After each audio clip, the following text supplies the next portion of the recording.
आप सभी को मेरा नमस्कार।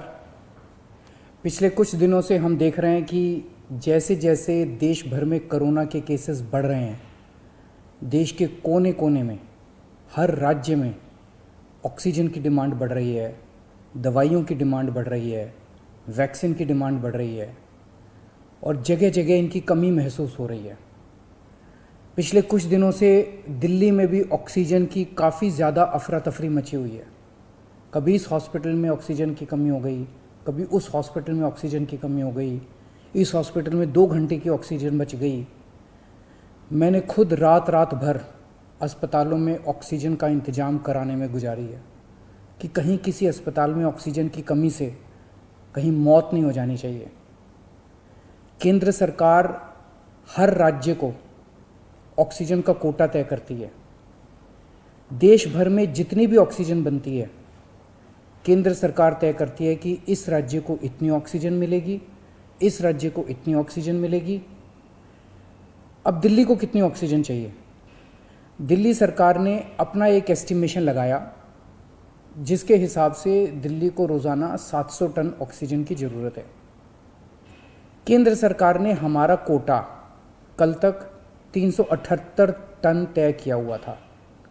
ये कोटा कल शाम को बढ़ा के 480 टन कर दिया है केंद्र सरकार ने।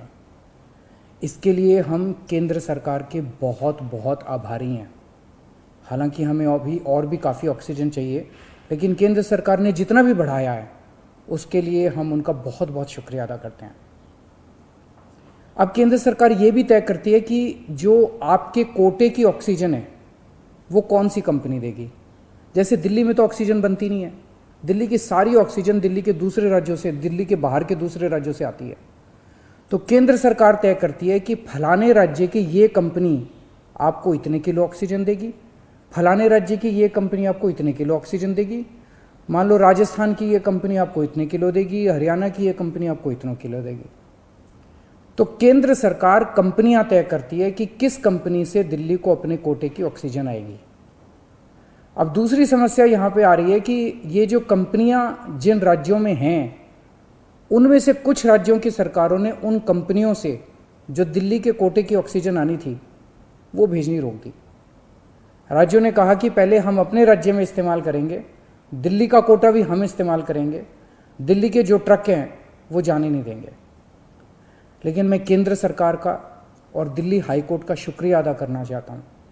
पिछले 2-3 दिन के अंदर उन्होंने हमारी बहुत मदद की है, जिसकी वजह से अब ऑक्सीजन दिल्ली पहुँचने लगी है। जो जो दिक्कतें आ रही थी, हम लगातार पिछले 2 दिन से एक एक मिनट टू मिनट, मैं खुद, मनीष जी, मैं, हमारे सारे ऑफिसर्स केंद्र सरकार के लगातार संपर्क में थे। परसों रात को मुझे याद है जब जीटीबी हॉस्पिटल में वहाँ का ट्रक एक पड़ोसी राज्य से चलना था पर वो चला नहीं, जीटीबी ऑक्सीजन में आनी थी ऑक्सीजन, तो एक केंद्रीय मंत्री को हमने फ़ोन किया और उन्होंने तुरंत वहाँ पे बात करके उस ट्रक को वहाँ से छुड़वाया। हम लगातार संपर्क में हैं, एक एक ट्रक को अस्पताल पहुँचाने की कोशिश कर रहे हैं। हम सब लोग 24 घंटे काम कर रहे हैं, सोई नहीं है।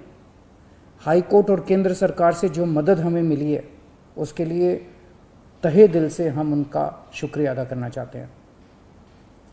जो कोटा हमारा बढ़ाया गया है अभी ऑक्सीजन का, उसमें उड़ीसा से काफ़ी ऑक्सीजन आनी है, तो बढ़े हुए कोटे की ऑक्सीजन को भी दिल्ली पहुंचने में कुछ दिन लग जाएंगे।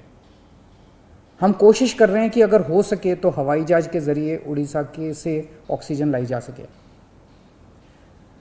जब हमने लॉकडाउन लगाया था, मैंने आपको बोला था कि ये 6 दिन का जो लॉकडाउन है, ये 6 दिन हम आराम नहीं करने वाले, हम 24 घंटे काम करेंगे।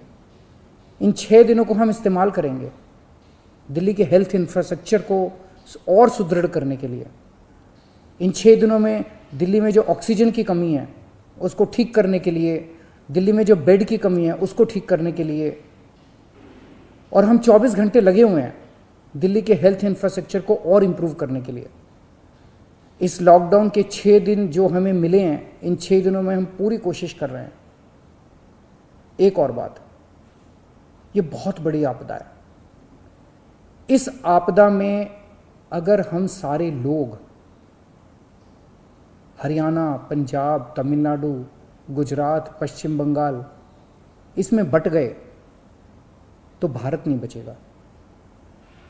इस वक्त हमें एक दूसरे की मदद करनी है, हमें भारतीय बनना है, हमें इंसान बनना है। देश के लोग आज सभी न्यूज़ चैनल पे देख रहे हैं कि दिल्ली में आने वाला ट्रक किसी और राज्य ने रोक दिया, मध्य प्रदेश में जाने वाला ट्रक फलाने राज्य ने रोक दिया। ये तो ठीक नहीं है, लोग ये नहीं चाहते। देश के लोग आज ये देखना चाहते हैं कि दिल्ली ने किसी दूसरे राज्य की मदद कैसे करी, उत्तर प्रदेश ने किसी राज्य की कैसे मदद की। हम एक साथ मिलके आपदा से लड़ना है हमें, तभी भारत बचेगा। अभी तो समय ये है कि उत्तर प्रदेश वाला दिल्ली की मदद करे, दिल्ली वाला हरियाणा की मदद करे, हरियाणा वाला बिहार की मदद करे, बिहार वाला गुजरात की मदद करे। हम सारे लोग अगर एक दूसरे की मदद करेंगे तभी तो भारत बचेगा। और अगर इतनी मुश्किल घड़ी में भी हम सारे एक दूसरे से लड़ने लग गए तो अगर भारत राज्यों में बट गया इस समय तो फिर भारत को कौन बचाएगा।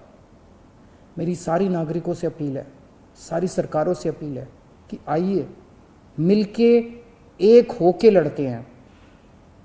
अगर हम मिलके लड़े एक मुट्ठी बनेगी, हमारे सारे संसाधन मिलके एक साथ इस्तेमाल होंगे, हमारी ताकत बढ़ेगी, हमारी शक्ति बढ़ेगी। और अगर हम बट गए तो फिर कोई हमें नहीं बचा पाएगा।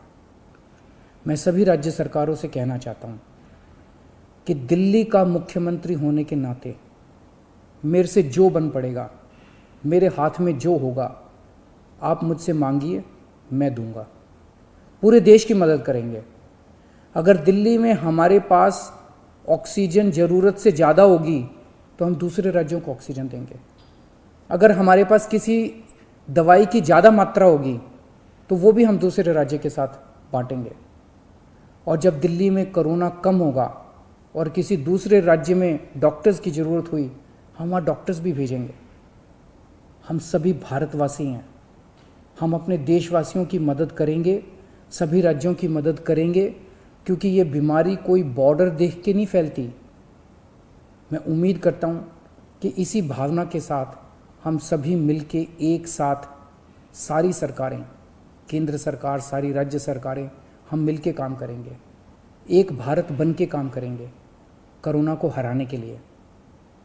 हमें पूरी दुनिया के सामने दिखा देना है कि विश्व में सबसे ज़्यादा कोविड केसेस भारत में होने के बावजूद कैसे भारत के लोगों ने, यहाँ की सरकारों ने मिलके कैसे इस आपदा से लड़ाई की, कैसे हमने सारा प्रबंधन किया।